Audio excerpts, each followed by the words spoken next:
Hi. So first of all எல்லாருக்குமே happy Karthigai Deepam. இந்த வீடியோவில் வந்து நாங்கள் எப்படி கார்த்திகை தீபத்தை செலிப்ரேட் பண்ணோம் தான் காட்டியிருக்கேன். கார்த்திகை தீபம்னாலே எங்கள் வீட்டில் பனை ஓலை கொழுக்கட்டைன்னு ஒன்று போடுவாங்க. ரொம்ப ரொம்ப டேஸ்ட்டாக இருக்குங்க. அதுவும் எங்கள் வீட்டில் ஒருத்தர் போட்டால் தான் அந்த டேஸ்ட் வரும். அந்த ஒருத்தரை நான் கையும் குளமாக பிடிச்சி வச்சுருக்கேன், எங்கேயும் விடாமல். அது வேறு யாரும் இல்லை, இவங்க தான் என்னுடைய தாய். ஹாய் சொல்லுமா, உன்னை பற்றி தான் வீடியோவில் பேசிகிட்டு இருக்கேன். என்னடா வெக்கமா? பேசு ஏதாச்சும். இந்த வீடியோவை பார்த்த உடனே என்னடா இவ பெத்த தாயவே டீஸ் பண்ணுறா மட்டும் தயவு செஞ்சு நினச்சிடாதீங்க. ஏன்னா எங்கள் அம்மா தான் கேட்டாங்க, நீ தான் ஃபேஸ் காட்டி வீடியோ போடல, அப்போ என் ஃபேஸை காட்டு, நான் பேசுகிறேன் அப்படின்னு சொன்னாங்க.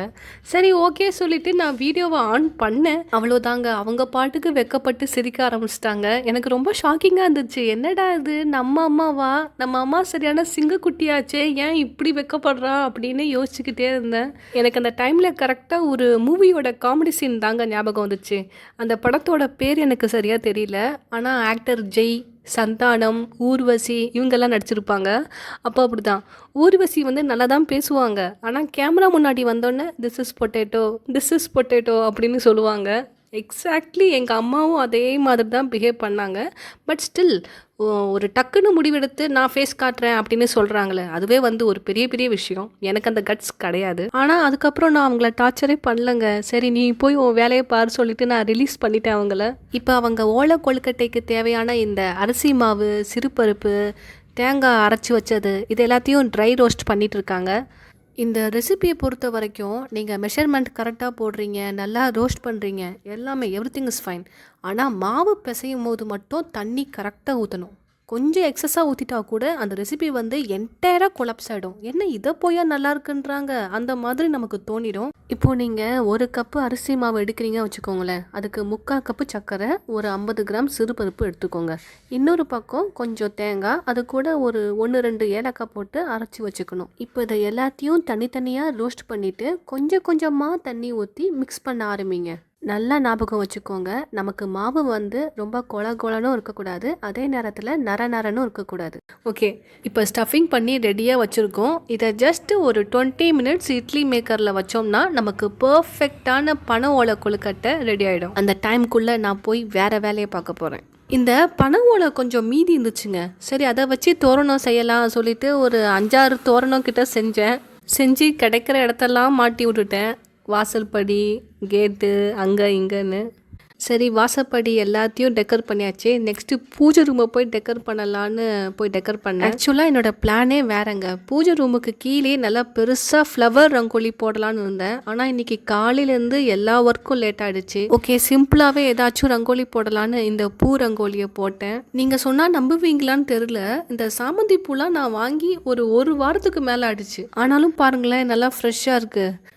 இந்த பண்டிகைக்கு ஒரு 2-3 நாள் முன்னாடி போய் பூ வாங்கினோம்னா அநியாயத்துக்கு விலை சொல்லுவாங்க. அதனால தான் நாங்கள் இந்த 3 நாளுக்கு முன்னாடி, 2 டேஸ்க்கு முன்னாடி வாங்குறது கிடையாது. ஒரு வாரத்துக்கு முன்னாடியே வாங்கி ரெடியாக வச்சுருவோம். எவ்ரிதிங் இஸ் டன்னுங்க. இப்போ போய் விளக்கேற்றணும், சாமி கும்பிடணும், அவ்வளோதான். ஆனால் ஏன்னே தெரியலங்க, எங்கள் ஏரியாவில் யாருமே விளக்கேற்றலை. ஒரு 2-3 வீட்டுக்காரங்க மட்டும்தான் ஏற்றிருக்காங்க. ஆனால் இங்கே சென்னையில் செம்ம மழைல, அதுவா இல்லை வேறு ஏதாச்சும் காரணமா தெரியல.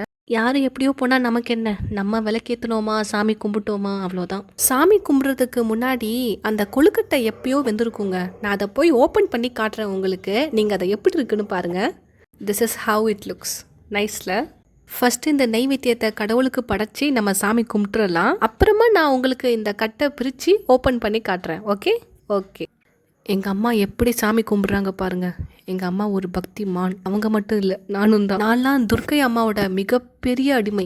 இங்கே பெசநகரில் ஒரு கோவில் இருக்குங்க. கரெக்டாக செவ்வாய்க்கிழமைனா துர்க்கைக்கு வந்து பூஜை பண்ணுவாங்க. ரொம்ப பவர்ஃபுல்லான துர்க்கை அவங்க கிட்ட போய் நீங்கள் என்ன கேட்டாலும் கண்டிப்பாக நடக்குங்க. அந்த துர்க்கை அம்மனை பற்றி நான் இன்னொரு வீடியோவில் டீட்டெயிலாக பேசி போடுறேன். இப்போ எங்கள் அம்மா உலகத்துக்கு என்னமோ சொல்ல வராங்க, போய் என்னன்னு பார்ப்போம் வாங்க. இதுதான் கரெக்டான பதம், தனியாக வந்துருச்சு. அப்படியே வெயிட் பண்ணுங்க. இப்போது என் பங்குக்கு நானும் கொழுக்கட்டையை பிரித்து காட்ட போகிறேன். நான் ஆல்ரெடி சொன்னேன் பார்த்தீங்களா, ஓலையை விட்டுட்டு கொழுக்கட்டை தானாக பிஞ்சு வந்துச்சுன்னா தான் அது கரெக்டான பக்குவம்னு. பிஞ்சு வருது பாருங்கள், டேஸ்ட்டாக இருக்குங்க. சூப்பராக இருக்கும். நெக்ஸ்ட் இயர் இந்த ரெசிபியை நீங்கள் ட்ரை பண்ணி பாருங்கள், கண்டிப்பாக உங்களுக்கு பிடிக்கும். ஆல்மோஸ்ட்டாக எல்லா வேலையும் முடிஞ்சிடுச்சுங்க. சாமி கும்பிட்டாச்சு, ஓலை கொழுக்கட்டை சாப்பிட்டாச்சு. இன்னும் ஒரே ஒரு வேலை மட்டும்தான் பாக்கி இருக்குது. என்னென்னு யோசிங்க. எஸ், பாத்திரம் விளக்கணும். இப்போ போய் நான் பாத்திரம் விளக்க போகிறேன். இன்னும் 15 டேஸில் இதே மாதிரி நல்ல வீடியோவில் உங்களை நான் மீட் பண்ணுறேன். Until then tata.